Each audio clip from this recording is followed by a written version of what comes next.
I've seen some irrigation systems in some weird places, but never underneath the outdoor kitchen cabinet like this one here. Today's objective is going to be upgrading that timer to a smart irrigation controller with a relay to turn on this pump. This will be a temporary setup because the homeowner just bought the house. He's going to remodel it in a few months. In the meantime, he wants the system working to keep all of the current landscaping green. At some point in the near future, in a few months, they're going to rip out all of the landscaping, remodel the whole house, take out this well pump in favor of a city water connection because this homeowner would prefer not to have his house stained by the water that comes out of the aquifer here. He would rather pay for the water so he doesn't have to deal with that.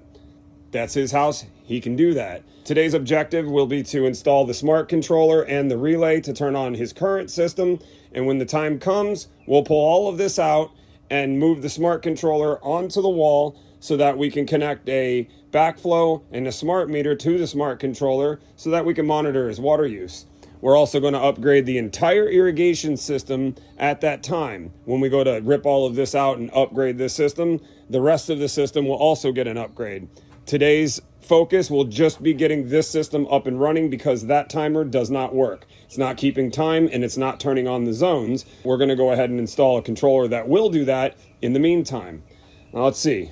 It's 8:39 right now. Let's see how long it takes for me to install that controller. All right. It's 9:50 and we're done. On to the next one.